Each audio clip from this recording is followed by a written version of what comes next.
నమస్కారం NSR news కి స్వాగతం।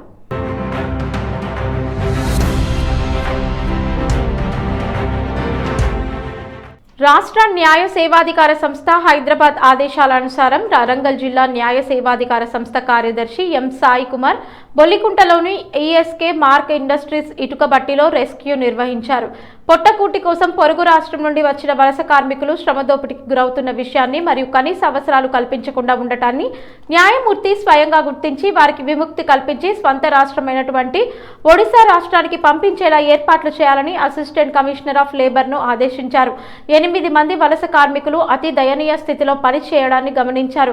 వారి పని వేళలు, వారికి అందుతున్న సౌకర్యాలు, వేతనాల గురించి ఆరా తీయగా వారు తీవ్రమైన శ్రమదోపిడికి గురవుతున్నట్లు వెల్లడైంది। దీంతో తక్షణమే స్పందించిన న్యాయమూర్తి సంబంధిత అధికారులను పిలిపించి కార్మికుల పరిస్థితిపై ఆగ్రహం వ్యక్తం చేశారు। కార్మికులకు రావాల్సిన బకాయిలు చెల్లించేలా ఆదేశించడమే కాకుండా వారు గౌరవప్రదంగా తమ స్వంత రాష్ట్రానికి చేరుకునేలా రవాణా ఏర్పాట్లు చేయాలని అధికారులను ఆదేశించారు। న్యాయమూర్తి చొరవతో వెట్టి చాకిరీ నుండి బయటపడిన కార్మికులు తమను ఆదుకొని స్వస్థలాలకు పంపిస్తున్నందుకు న్యాయస్థానానికి అధికారులకు కృతజ్ఞతలు తెలిపారు। న్యాయ వ్యవస్థ పేదలకు, బాధితులకు అండగా ఉంటుందని ఈ ఘటన మరోసారి నిరూపించారు। ఈ కార్యక్రమంలో assistant commissioner of labour Vinoda, Mamnoor sub inspector T Srikanth, chief legal aid counsel R Suresh, revenue inspector Karunakar, assistant labour ఆఫీసర్లు, కార్మికులు, ఇటుక బట్టి నిర్వాహకుడు శివకృష్ణన్, పారాలీగల్ వాలంటీర్ హనుకాంత్ పాల్గొన్నారు। అంతేకాకుండా ఇటుక బట్టి నిర్వాహకుడి లైసెన్స్ రద్దు చేయాలంటూ లేబర్ ఆఫీసర్ ని ఆదేశించారు। తెలంగాణ రాజకీయాల్లో మరోసారి మాటల యుద్ధం ముదిరింది। కాంగ్రెస్ మాజీ ఎమ్మెల్యే జగ్గారెడ్డి చేసిన వ్యాఖ్యలపై బీఆర్ఎస్ నేత ఆర్ఎస్ ప్రవీణ్ కుమార్ తీవ్రంగా స్పందించారు। పోలీసులపై అనుచిత వ్యాఖ్యలు చేయడం ఎంతవరకు సమంజసం అంటూ ఆయన ప్రశ్నించారు। జగ్గారెడ్డి పోలీసులను ఉద్దేశించి మీ అమ్మకి పుట్టినరా, మీ అయ్యకు పుట్టినరా వంటి పదజాలం ఉపయోగించడం బాధాకరమని ఆర్ఎస్ ప్రవీణ్ కుమార్ పేర్కొన్నారు। విధి నిర్వహణలో ఉన్న పోలీసుల గౌరవాన్ని దెబ్బతీసేలా ఇలాంటి వ్యాఖ్యలు చేయడం తగదన్నారు। ముఖ్యమంత్రి రేవంత్ రెడ్డి హోంమంత్రి బాధ్యతలు నిర్వహిస్తున్నారని గుర్తు చేసిన ఆయన, మీకు చేత కాకపోతే ఒక్కరోజు హోంశాఖను బీఆర్ఎస్ పార్టీకి అప్పగించి చూడండి, పోలీసుల పవర్ ఏంటో చూపిస్తామంటూ సవాల్ విసిరారు। ప్రస్తుతం సీనియర్ రాజకీయ నాయకుల ఒత్తిడితోనే పోలీసులు ఇబ్బందులు ఎదుర్కొంటున్నారని ఆరోపించారు। అదే సమయంలో బీఆర్ఎస్ సోషల్ మీడియా కార్యకర్తలపై చిన్న విషయాలకు కేసులు నమోదు చేసి జైలుకు పంపిస్తున్నారని విమర్శించారు। సుప్రీంకోర్టు వరకు వెళ్లే కేసుల్లో కోట్లాది రూపాయల ప్రజాధనం ఖర్చవుతోందని ఆయన ఆగ్రహం వ్యక్తం చేశారు। పోలీసులను బహిరంగంగా దూషించిన జగ్గారెడ్డి మీద ఇప్పటి వరకు ఎందుకు క్రిమినల్ కేసు నమోదు చేయలేదని డీజీపీని నేరుగా ప్రశ్నించారు। చట్టం అందరికీ సమానమైతే వెంటనే చర్యలు తీసుకోవాలని డిమాండ్ చేశారు। ఈ వ్యాఖ్యలతో రాష్ట్ర రాజకీయ వాతావరణం మరింత వేడెక్కింది।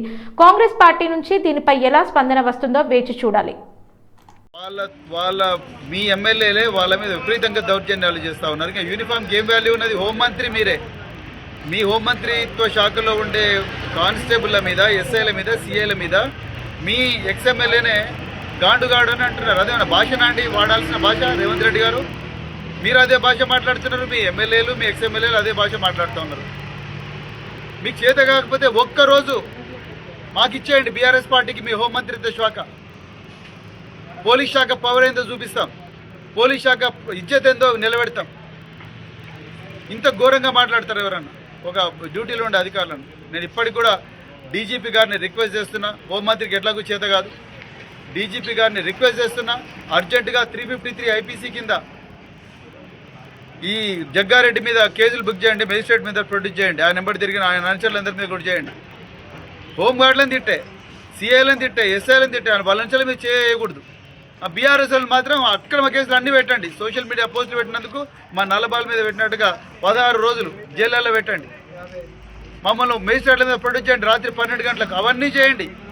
మీరు ఏమైనా అక్రమాలు చేస్తున్నారు, అందుకొరకు ఇలా they gave you taste of your own medicine. DGP గారు మీరు అర్జెంటుగా 353 ఐపీసీ కింద జగ్గారెడ్డి మీద వాళ్ళ అనుచరుల మీద కేసు బుక్ చేయాలి। ఇది సంస్కృతి మంచిది కాదు, రేవంత్ రెడ్డికి చేత కాదు। నేను మళ్ళీ చెప్తున్నా, ఐపీఎస్ అసోసియేషన్ మీరు ఓన్లీ ఐపీఎస్ ఆఫీసర్ల మీద ఏమన్నా, ఐఏఎస్ ఆఫీసర్ల మీద ఏమన్నా ఎవరైనా మాట్లాడితే మీరు పెద్ద ఎత్తున స్టేట్మెంట్లు ఇస్తున్నారు, మరి సిఐలు, ఎస్ఐల మీద ఇయ్యారా మీరు? సిఐలు, ఎస్ఐలను గాండుగాళ్ళు అంటుంటూ రకరకాల దుర్భాషలు ఆడుతుంటే, కొడుకులారా మీ సంగతి చూస్తామంటుంటే, అన్యం పునవర్గని హోంగార్డులు వాళ్ళ డ్యూటీలు చేస్తున్న హోంగార్డులు వాళ్ళు ఈరోజు వాళ్ళ డ్యూటీ చేస్తుంటే మీరు అమ్మాయిలకు పుట్టినరా కొడుకులారా మీ సంగతి చూస్తాని ఒక ఎమ్మెల్యే, ఎక్స్ఎమ్మెల్యే మాట్లాడుతూ ఉంటే మీ ఐపీఎస్ ఆఫీసర్ ఎక్కడ పోయింది? ఎందుకు ఖండిస్తలేరు మీరు? పోలీస్ అసోసియేషన్ ఎందుకు ఖండిస్తలేదు? ఐఏఎస్ బీఆర్ఎస్ పార్టీలో నుంచి కొందరు ఎమ్మెల్యేలు వైదొలిగినా పార్టీ బలం ఏమాత్రం తగ్గలేదని ఆ పార్టీ నేతలు స్పష్టం చేశారు. పోయిన ఎమ్మెల్యేలు పోయారు, కానీ పార్టీని నిలబెట్టే కొత్త నాయకులు వందలాది మంది మనకు తోడయ్యారంటూ ధీమా వ్యక్తం చేశారు. హైదరాబాద్ మహానగరంలో పార్టీ ప్రభావం కొనసాగుతోందని పేర్కొంటూ కార్పొరేషన్లు ఎన్నైనా వచ్చినా ఈ నగరంలో ఎగిరేది గులాబీ జెండానే అని వ్యాఖ్యానించారు. గ్రేటర్ హైదరాబాద్ పరిధిలో పార్టీకి ఉన్న బలమైన క్యాడర్, స్థానిక నాయకత్వం తమకు ప్రధాన బలమని తెలిపారు. ఇటీవల వివిధ ప్రాంతాల నుంచి యువ నాయకులు, సామాజిక కార్యకర్తలు పెద్ద సంఖ్యలో పార్టీలో చేరుతున్నారని, ఇది బీఆర్ఎస్ కి నూతన ఉత్సాహాన్ని తీసుకువచ్చిందని చెప్పారు. నగర అభివృద్ధిలో బీఆర్ఎస్ పాత్రను ప్రజలు గుర్తిస్తున్నారని, అదే తమకు బలం ఇస్తోందని పేర్కొన్నారు. రానున్న స్థానిక సంస్థల ఎన్నికల్లో కూడా బీఆర్ఎస్ ఘన విజయాన్ని సాధిస్తుందని నేతలు విశ్వాసం వ్యక్తం చేశారు. పార్టీ పునర్వ్యవస్థీకరణతో పాటు బూత్ స్థాయి వరకు బలోపేతం చేసే చర్యలు కొనసాగుతున్నాయని వెల్లడించారు. శేర్లింగంపల్లిలో నిజానికి పార్టీ ఇవాళ అద్భుతంగా ఉన్నది. ఏ డివిజన్ కా డివిజన్ 24 డివిజన్లలో ఏ డివిజన్ కా డివిజన్లో ఇలా పోటీ వాతావరణం ఉన్నది. నేను కొట్లాడతా అంటే నేను కొట్లాడతా అని చెప్పి ఇలా నాయకులు ఒకరితోనొకరు కొట్లాడుతూ ఉన్నారు.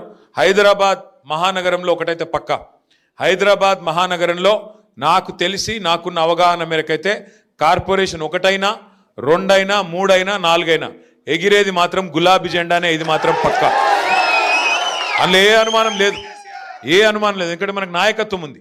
శ్రీనివాస్ యాదవ్ గారు, కృష్ణారావు గారు, మన లక్ష్మారెడ్డి గారు, అట్లాగే వివేకానంద్ గారు, బ్రహ్మాండమైన ఎమ్మెల్యేలు సుధీర్ రెడ్డి గారు మనకే ఉన్నారు. కాలేరు వెంకటేష్ గారు, ముఠా గోపాల్ గారు, ఒకరిద్దరు కాదు, గట్టి నాయకత్వం ఉన్నది. ఎవరైతే వాళ్ళ సొంత పనుల కోసం వెళ్ళిపోయినారో వెళ్ళిపోయారు. శేర్లింగంపల్లిలో గాంధీ వెళ్ళిపోయిండు, అక్కడ పక్కన రాజేంద్ర నగర్లో ప్రకాష్ గౌడ్ సాబ్ వెళ్ళిపోయిండు, ఇక్కడ దానం నాగేంద్ర వెళ్ళిపోయిండు. పోయినోళ్ళు పోయినరు, కానీ బంగారమ్మ సొంటి కొత్త నాయకులు మళ్ళీ తిరిగి కేసీఆర్ గారి నాయకత్వంలో హైదరాబాద్ మహానగరంలో పార్టీని నిలబెట్టే నాయకులు 100 మంది ఇవాళ మనకు తోడైనరు. అందుకే ఆ కాన్ఫిడెన్స్తో నేను చెప్తా ఉన్నా, తప్పకుండా అబద్ధమాడి అధికారంలోకి వచ్చిన కాంగ్రెస్ను, అట్లాగే 12 ఏళ్లుగా 12 పైసలు పనిచేయని బీజేపీని, రెండింటిని తప్పకుండా బుద్ధి చెప్పే బాధ్యత హైదరాబాద్ ప్రజలు తీసుకుంటారన్న విశ్వాసం నాకుంది. డివిజన్ బై డివిజన్ మీటింగులు పెట్టుకుందాం. డివిజన్ బై డివిజన్ మనం ఒకసారి మంచిగా పార్టీ పరిస్థితి ఏందో అర్థం చేసుకుందాం. హన్మకొండ జిల్లా ఎల్కతుర్తి మండలంలోని వివిధ గ్రామాలలో బాల్య వివాహాల నిర్మూలనే లక్ష్యంగా కోఆర్డినేటర్ టి శిరీష వారి బృందం ఆధ్వర్యంలో ఎల్కతుర్తి మండలంలో పలు గ్రామాలలో అవగాహన సదస్సు నిర్వహించారు. ఈ సందర్భంగా టి శిరీష మాట్లాడుతూ బాల్య వివాహ నిరోధక చట్టం 2006 ప్రకారం 18 సంవత్సరాల లోపు బాలికకు 21 సంవత్సరాల లోపు మగ వ్యక్తికి వివాహం జరిపినట్లయితే అది శిక్షార్హమైన నేరమని తెలిపారు. అలాంటి వివాహాలు జరిపించిన వారికి 2 ఏళ్ల వరకు జైలు శిక్షతో పాటు ₹1,00,000 వరకు జరిమానా విధించబడుతుందని స్పష్టం చేశారు. బాల్య వివాహాల వల్ల బాలిక విద్యాభ్యాసం దెబ్బతినడంతో పాటు ఆరోగ్య సమస్యలు, సామాజిక ఇబ్బందులు తలెత్తే ప్రమాదం ఉందని ఆమె పేర్కొన్నారు. ప్రతి ఒక్కరూ బాల్య వివాహాలను అరికట్టేందుకు బాధ్యత వహించాలని పిలుపునిచ్చారు. బాల్య వివాహాలు జరుగుతున్నట్లు తెలిపిన ఎడల వెంటనే చైల్డ్ హెల్ప్ లైన్ 1098 లేదా డయల్ 100కి సమాచారం అందించాలని కోరారు. బాల్య వివాహాల నిర్మూలనలో సమాజం సహకారం అత్యంత అవసరమని తెలిపారు. ఈ కార్యక్రమంలో సిఎస్ఎంలు జ్ఞానేశ్వరి, జమున, చామంతి, గాయత్రి, జగన్, గ్రామస్తులు, మహిళలు తదితరులు పాల్గొన్నారు. తెలంగాణ రాష్ట్ర ఆవిర్భావానికి దారితీసిన మలిదశ ఉద్యమంపై మరోసారి రాజకీయ వర్గాల్లో చర్చ ప్రారంభమైంది. ఈ సందర్భంగా ఎమ్మెల్సీ కల్వకుంట్ల కవిత చేసిన వ్యాఖ్యలు ప్రాధాన్యత సంతరించుకున్నాయి. మలిదశ తెలంగాణ ఉద్యమం కేవలం కేసీఆర్ పార్టీ స్థాపనతో ప్రారంభం కాలేదని ఆమె స్పష్టం చేశారు. 1995లో జరిగిన వరంగల్ డిక్లరేషన్తోనే ఉద్యమానికి బీజం పడిందని పేర్కొన్నారు. ఆ డిక్లరేషన్ తెలంగాణ ఆత్మగౌరవాన్ని మళ్లీ ప్రజల్లో ప్రస్తావనలోకి తెచ్చిందని ఆమె గుర్తు చేశారు. ఆ రోజు వీరన్న, గద్దర్ వంటి విప్లవకారులు, ప్రజా సంఘాల నాయకులు మలిదశ ఉద్యమంలో కీలక పాత్ర పోషించారని కవిత అన్నారు. గ్రామీణ స్థాయి నుంచి పట్టణాల వరకు తెలంగాణ భావజాలాన్ని వ్యాప్తి చేయడంలో వారి కృషి విశేషమని చెప్పారు. ఉద్యమానికి సామాజిక, సాంస్కృతిక పునాది వేసిన వారిలో ఈ నేతల పాత్ర మరువలేనిదని ఆమె వ్యాఖ్యానించారు. కలిసొచ్చే కాలానికి నడిసొచ్చే కొడుకు పుట్టినట్లు ఉద్యమం అనే అగ్గి ముందే రగిలింది. ఆ అగ్గి జ్వాలల్లోనే కేసీఆర్ పార్టీ ఆవిర్భవించింది అని ఆమె వ్యాఖ్యానించారు. అంటే ఉద్యమ వాతావరణం ముందుగానే ఏర్పడిందని, ఆ పరిస్థితుల్లోనే రాజకీయ పార్టీ స్థాపించబడిందని ఆమె అభిప్రాయం వ్యక్తం చేశారు. కవిత చేసిన ఈ వ్యాఖ్యలు తెలంగాణ రాజకీయ చరిత్రపై మరోసారి చర్చకు దారితీశాయి. 1995లో అనేక మంది విప్లవ వీరులు, ప్రజా సంఘాలు, జనశక్తి ఆధ్వర్యంలో బయటకు వచ్చి వరంగల్ డిక్లరేషన్ చేసిండ్రు. అప్పుడు పుట్టింది మళ్ళీ ఒకసారి అగ్గి. వరంగల్ డిక్లరేషన్ చేసి గద్దరన్న నాకు తెలిసి మొదటిసారి బయటకు వచ్చి జనంలోకి వచ్చి ప్రజానాట్య మండలి నుంచి మా తెలంగాణ మాకు కావాల్సిందే అని నినదించి, అంటే అన్ని సంవత్సరాలు 1956లో మనల్ని కలిపిన తర్వాత కూడా అన్ని సంవత్సరాలు మన దగ్గర ఉండేటటువంటి విప్లవకారులు, ప్రజా సంఘాలు, మేధావులు అందరూ కూడా నిప్పును కాపాడుకుంటూ తెలంగాణ భావాన్ని కాపాడుకుంటూ వచ్చారు. ఆ తర్వాత కలిసొచ్చే కాలానికి నడిసొచ్చే కొడుకు పుడతాడు అన్నట్టు 2001లో కేసీఆర్ గారు పార్టీ పెట్టారు. పోలింగ్ సందర్భంగా ఓ పోలింగ్ బూత్ వద్ద ఉద్రిక్త పరిస్థితులు నెలకొన్నాయి. పోలీసుల వ్యవహార శైలిపై బీజేపీ ఎంపీ ధర్మపురి అరవింద్ తీవ్ర స్థాయిలో ఆగ్రహం వ్యక్తం చేశారు. పోలింగ్ కేంద్రం వద్ద జరిగిన వాగ్వాదం కాస్త మాటల యుద్ధంగా మారింది. పోలింగ్ బూత్ లోకి వెళ్లే విషయంలో చోటు చేసుకున్న వివాదంపై స్పందించిన ఎంపీ అరవింద్ అక్కడ విధుల్లో ఉన్న పోలీసులపై తీవ్ర వ్యాఖ్యలు చేశారు. పోలీసోడికి ఒళ్ళు బలిసిందా, యూజ్లెస్ ఫెలోస్ కళ్ళు నెత్తికెక్కాయా పోలీసులకి అంటూ అసహనం వ్యక్తం చేసినట్లు అక్కడున్న వారు చెబుతున్నారు. అంతేకాదు, ఎవరైనా పోలింగ్ బూత్ నుంచి బయటకు పంపితే తన్నుకుంటా బయటికి తీసుకురా అంటూ ఆయన అనుచరులకు ఆదేశాలు ఇచ్చినట్లుగా సమాచారం. ఈ వ్యాఖ్యలతో అక్కడ కొంతసేపు ఉద్రిక్తత నెలకొంది. పోలింగ్ అధికారులు, భద్రతా సిబ్బంది పరిస్థితిని అదుపులోకి తెచ్చే ప్రయత్నం చేశారు. అనంతరం పరిస్థితి సద్దుమణిగింది. అయితే ఎంపీ చేసిన వ్యాఖ్యలు ఇప్పుడు రాజకీయ వర్గాలు చర్చనీయాంశంగా మారాయి. ఎన్నికల సమయంలో ప్రజాస్వామ్య ప్రక్రియకు భంగం కలిగించేలా ఎవరు వ్యవహరించకూడదని పలువురు అభిప్రాయపడుతున్నారు. ఎన్నికల నియమావళి ఉల్లంఘన జరిగిందా లేదా అన్న విషయంపై అధికారుల నివేదిక కోసం ఎదురు చూస్తున్నారు.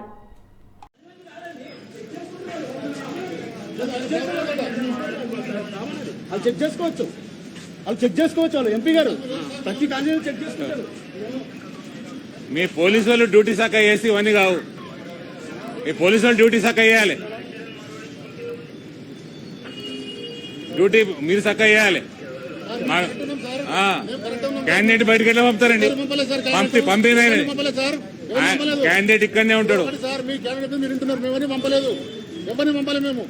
ఆయన అక్కడ లోపల ఉంటాడు. నారాయణ గారు క్యాండిడేట్ లోపల ఉంటాడు 5 గంటల వరకు, బయటికి రావద్దు. మళ్ళీ నాకు ఫోన్ రావద్దు. మీరు పంపితేనే వచ్చిన, నేను పంపితేనే వచ్చిన. నువ్వు పంపలే, మీ వాళ్ళు పంపినరు. పోలీసు వాళ్ళు పంపలే. కంప్లైంట్ వేయండి, ఒకటి ఉద్యోగం పోతుంది ఇప్పుడు. మీ పోలీసు వాళ్ళే, అది అర్థమైందా? మీ పోలీసు వాళ్ళు చక్క ఉంటే దేశం ఇట్లుండదు. ఎవడాడు మరి పోలీసు వాడు బయట పంపింది? ఒళ్ళు బలిసిందా? కళ్ళు నెత్తికేకినాయా? దిమాగ్ ఖరాబ్ అయిందా పోలీసు వాళ్ళు?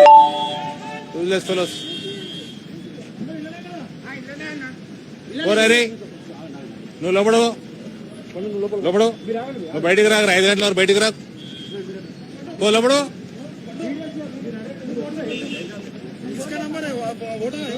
ఓరా లోపడు. ఓడన్నా బయటికి పోతే తన్నుకుంటే తీసుకురా బయటికి. ఓడన్నా నేను బయటకు లోపలికి తన్నుకుంటేదే బయటికి. అది పోలీసు వాడు కానీ ఓడన్నా కానీ నిన్ను. సంగారెడ్డి జిల్లా నారాయణఖేడ్ మండలం జుక్కల్ శివారులోని ఎస్టీ ఆశ్రమ పాఠశాలలో విద్యార్థులు ఆందోళనకు దిగారు. మెనూ ప్రకారం నాణ్యమైన భోజనం అందించడం లేదని ఆరోపిస్తూ రోడ్డుపై బైఠాయించి ధర్నా నిర్వహించారు. విద్యార్థుల ఆవేదన ప్రకారం పాఠశాలలో 3 పూటలు కేవలం అన్నం, నీళ్లచారు మాత్రమే ఇస్తున్నారని, ప్రభుత్వం నిర్దేశించిన మెనూను అసలు పాటించడం లేదని తెలిపారు. ఉడికినట్టే కనిపించే కానీ లోపల ఉడకని అన్నం అందించడం వల్ల ఆరోగ్య సమస్యలు ఎదురవుతున్నాయని వారు వాపోయారు. ఈ సమస్యపై పలుమార్లు ప్రిన్సిపాల్ కి ఫిర్యాదు చేసినప్పటికీ ఎలాంటి చర్యలు తీసుకోలేదని విద్యార్థులు ఆరోపించారు. తమ సమస్యలు వినిపించుకోవడానికి మార్గం లేక చివరకు రోడ్డుపైకి రావాల్సి వచ్చిందని తెలిపారు. ఆందోళనలో భాగంగా విద్యార్థులు తమ భోజన ప్లేట్లను రోడ్డుపై పడేసి నిరసన తెలిపారు. దీంతో కొంతసేపు రహదారిపై ట్రాఫిక్ కి అంతరాయం కలిగింది. సమాచారం అందుకున్న స్థానిక అధికారులు, పోలీసులు అక్కడికి చేరుకుని విద్యార్థులను సముదాయించి పరిస్థితిని అదుపులోకి తీసుకువచ్చారు.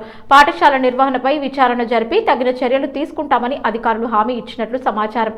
విద్యార్థుల ఆరోగ్యంపై ప్రత్యేక దృష్టి సారించాలని స్థానికులు కోరుతున్నారు. భద్రాద్రి కొత్తగూడెం జిల్లా అశ్వారావుపేట మున్సిపాలిటీలో రాజకీయ వివాదం చెలరేగింది. 10వ వార్డులో తనకు ఓటు వేయలేదనే కారణంతో పంచిన డబ్బులు, కుక్కర్లు తిరిగి ఇవ్వాలని కోరుతూ కాంగ్రెస్ అభ్యర్థి అవమానకరంగా మాట్లాడినట్లు ఆరోపణలు వెల్లువెత్తాయి. స్థానికుల కథనం ప్రకారం ఎన్నికల సమయంలో కొందరికి నగదు, కుక్కర్లు పంపిణీ చేసినట్లు ప్రచారం ఉంది. అయితే ఎన్నికల ఫలితాల తర్వాత తనకు ఆశించిన మద్దతు రాలేదని ఆగ్రహించిన అభ్యర్థి మేమిచ్చినవి వెనక్కి ఇవ్వండి అంటూ మాట్లాడినట్లు చెబుతున్నారు. ఈ వ్యాఖ్యలపై స్థానికులు తీవ్ర ఆగ్రహం వ్యక్తం చేశారు. డబ్బులు, కుక్కర్లు ఇవ్వమని మేమెవరూ అడగలేదు, ఇప్పుడు ఎందుకు అవమానిస్తున్నారంటూ అభ్యర్థిని నిలదీశారు. ప్రజలను ఈ విధంగా అవమానించడం సరైంది కాదని మండిపడ్డారు. లేపిచ్చారు. 2500 కుక్కలు వచ్చారు. మేము మీ మన కూడా అనలేదు. ఓటేసినమ్మా అన్నాం. ఓటేస్తే వేస్తామని ఎటుంటే అటు వేస్తాం అని అన్నాం. కుక్కలు ఇచ్చారు.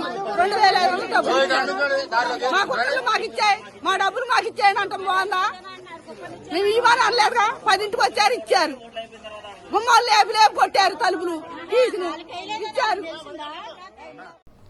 హన్మకొండ జిల్లా ఎల్కతుర్తి మండలం వల్లభాపూర్ గ్రామంలో నూతనంగా ఎన్నికైన గ్రామ సర్పంచ్ శ్వేతా శ్రీనివాస్ ఆధ్వర్యంలో నూతన గ్రామ పంచాయతీ భవన నిర్మాణానికి భూమి పూజ కార్యక్రమం ఘనంగా నిర్వహించారు. ఈ సందర్భంగా సర్పంచ్ శ్వేతా శ్రీనివాస్ మాట్లాడుతూ గ్రామ అభివృద్ధి తమ ప్రధాన లక్ష్యమని పేర్కొన్నారు. ప్రజలకు మెరుగైన సేవలు అందించేందుకు సౌకర్యవంతమైన పంచాయతీ భవనం నిర్మాణం చేపడుతున్నట్లు తెలిపారు. గ్రామ ప్రజల సహకారంతో అన్ని అభివృద్ధి కార్యక్రమాలను ముందుకు తీసుకెళ్తామని అన్నారు. ఈ కార్యక్రమంలో ఉప సర్పంచ్ అనిల్ కుమార్, వార్డు సభ్యులు రేణుక, కుమార్, శ్రీను, రాధా, కిషోర్, అరుణ, సునీత, నాగరాజు, ముక్క లావణ్యతో పాటు గ్రామ పెద్దలు, యువకులు మరియు గ్రామస్తులు పాల్గొన్నారు. భూమి పూజ అనంతరం గ్రామాభివృద్ధికి అందరూ కలిసికట్టుగా కృషి చేయాలని గ్రామ పెద్దలు పిలుపునిచ్చారు. బీఆర్ఎస్ పార్టీకి షేరిలింగంపల్లి నియోజకవర్గంలో మరో కీలక చేరిక చోటు చేసుకుంది. శ్రీరామ్ నగర్ డివిజన్ కి చెందిన సోనే విజయ్ కుమార్ రెడ్డి తన అనుచరులతో కలిసి BRS party working president KTR సమక్షంలో గులాబీ కండువ కప్పుకున్నారు. ఈ సందర్భంగా కేటీఆర్ ఆయనను పార్టీలోకి ఆహ్వానిస్తూ గులాబీ కండువా కప్పి సాదరంగా స్వాగతించారు. పార్టీ సిద్ధాంతాలు, అభివృద్ధి కార్యక్రమాల పట్ల ఆకర్షితులై బీఆర్ఎస్ లో చేరుతున్నట్లు సానే విజయ్ కుమార్ రెడ్డి తెలిపారు. షేరిలింగంపల్లి నియోజకవర్గంలో పార్టీ బలోపేతానికి కృషి చేస్తామని ఆయన స్పష్టం చేశారు. కేటీఆర్ మాట్లాడుతూ పార్టీకి చేరుతున్న నాయకులు, కార్యకర్తలు ప్రజల సమస్యల పరిష్కారంలో కీలక పాత్ర పోషించాలని సూచించారు. స్థానిక స్థాయిలో పార్టీని మరింత బలపరిచేలా పనిచేయాలని ఆకాంక్షించారు. ఈ చేరికతో శ్రీరామ్ నగర్ డివిజన్లో బీఆర్ఎస్ కి మరింత బలం చేకూరుతుందని పార్టీ వర్గాలు భావిస్తున్నాయి. కార్యక్రమంలో పలువురు స్థానిక నాయకులు, కార్యకర్తలు పాల్గొన్నారు. జయశంకర్ భూపాల్పల్లి జిల్లాలో విషాదకర రోడ్డు ప్రమాదం చోటు చేసుకుంది. రేగొండ భూపాల్పల్లి జాతీయ రహదారిపై ఉన్న సబ్ స్టేషన్ సమీపంలో 2 ఇసుక లారీలు ఒకదానికొకటి ఢీకొనడంతో ఓ డ్రైవర్ తీవ్రంగా గాయపడ్డాడు. వివరాల్లోకి వెళ్తే బుధవారం అర్ధరాత్రి దాటిన తర్వాత తెల్లవారుజామున సుమారు 2 గంటలన్నర ప్రాంతంలో ఈ ప్రమాదం జరిగింది. భూపాల్పల్లి నుంచి బొగ్గులోడుతో బయలుదేరిన లారీ పరకాల వైపు నుంచి వస్తున్న మరో లారీ వెనుక భాగంలోని క్యాబిన్ ని బలంగా ఢీకొట్టింది. ఢీకొట్టిన ప్రభావం తీవ్రంగా ఉండటంతో ముందు లారీ క్యాబిన్ పూర్తిగా దెబ్బతింది. ఈ ప్రమాదంలో లారీ డ్రైవర్ క్యాబిన్ లో ఇరుక్కుపోయి తీవ్రంగా గాయపడ్డాడు. ముఖ్యంగా అతని చేతులు, కాళ్లకు తీవ్ర గాయాలైనట్లు సమాచారం. ప్రమాదాన్ని గమనించిన స్థానికులు వెంటనే పోలీసులకు సమాచారం అందించారు. సంఘటనా స్థలానికి చేరుకున్న పోలీసులు స్థానికుల సహాయంతో పాటు జేసీబీ సహకారంతో క్యాబిన్ లో ఇరుక్కున్న డ్రైవర్ ని బయటకు తీశారు. ఈ రక్షణ చర్యల్లో head constable Lingamurthy, constable Naresh చురుగ్గా పాల్గొన్నారు. అనంతరం క్షతగాత్రుడికి 108 అంబులెన్స్ ద్వారా వరంగల్ ఎంజీఎం ఆసుపత్రికి తరలించారు. ప్రస్తుతం అతని పరిస్థితి విషమంగా ఉన్నట్లు తెలుస్తోంది. ప్రమాదం కారణంగా కొంతసేపు జాతీయ రహదారిపై ట్రాఫిక్ అంతరాయం కలిగింది. పోలీసులు వెంటనే చర్యలు తీసుకుని రహదారిని క్లియర్ చేసి వాహనాల రాకపోకలను పునరుద్ధరించారు. ప్రాథమిక సమాచారం ప్రకారం డ్రైవర్ నిద్రమత్తులో ఉండటం వల్లే ఈ ప్రమాదం జరిగి ఉండవచ్చని పోలీసులు అనుమానిస్తున్నారు. ఘటనపై కేసు నమోదు చేసి దర్యాప్తు కొనసాగిస్తున్నారు. ఈ ఘటన స్థానికంగా తీవ్ర కలకలం రేపింది. రాత్రి వేళల్లో భారీ వాహనాల డ్రైవర్లు జాగ్రత్తగా వాహనాలు నడపాలని పోలీసులు సూచిస్తున్నారు. మహబూబాబాద్ జిల్లాలో మున్సిపల్ ఎన్నికల కౌంటింగ్ కు అధికార యంత్రాంగం సర్వం సిద్ధం చేసింది. పట్టణ ప్రజలు ఎంతో ఆసక్తిగా ఎదురు చూస్తున్న ఈ కౌంటింగ్ ప్రక్రియకు సంబంధించిన అన్ని ఏర్పాట్లు పూర్తి చేసినట్లు జిల్లా ఎన్నికల అధికారులు వెల్లడించారు. కౌంటింగ్ కేంద్రంగా ప్రభుత్వ జూనియర్ కళాశాల భవనాన్ని ఏర్పాటు చేశారు. ఉదయం 8 గంటలకు పోస్టల్ బ్యాలెట్ ఓట్ల లెక్కింపుతో ప్రారంభమయ్యే ఈ ప్రక్రియ అనంతరం ఈవీఎం ఓట్ల లెక్కింపుతో కొనసాగనుంది. ప్రతి టేబుల్ వద్ద ప్రత్యేకంగా శిక్షణ పొందిన సిబ్బందిని నియమించగా పారదర్శకత కోసం సీసీ కెమెరాల పర్యవేక్షణలో కౌంటింగ్ నిర్వహించనున్నారు. ఈ వార్తలు ఇంతటితో సమాప్తం. నమస్కారం.